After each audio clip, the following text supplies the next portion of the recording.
আগামী নির্বাচনে মানে আসন সমঝোতা না, আমরা এগুলি কিচ্ছু বলতে পারি না এখন, ইটস টু আর্লি। অনেক আগে আপনি প্রশ্নগুলি জিজ্ঞেস করছেন। মানে আগামীতে মানে কাকে প্রধানমন্ত্রী হিসেবে দেখতে চান, তারেক রহমান নাকি খালেদা জিয়া নাকি আপনি নিজে? না, জনগণ ঠিক করবে কে প্রধানমন্ত্রী হবে, এটা আমাদের হাতে কিছু না।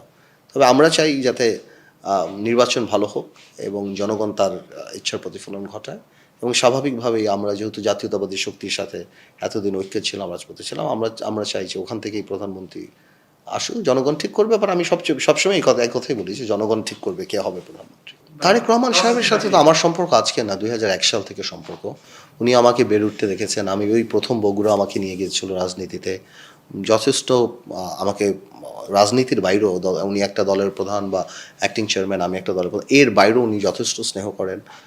প্রথম থেকেই আমাকে গাইড করতেন ম্যাডাম তারেক রহমান সাহেব। আমার সাথে একটা আলাদা সম্পর্ক আছে রাজনীতির বাইরেও, এবং আমি এই সম্পর্কটাকে যথেষ্ট আপনার সম্মান করি, এবং আমি মনে করি যে আমি অত্যন্ত সৌভাগ্যবান যে আমি ওই গাইডলাইনটা পাই ওনাদের কাছ থেকে। আমার নিজেকে রাজনীতিতে প্রতিষ্ঠিত করার জন্য এটা অনেক বড় একটা হেল্প।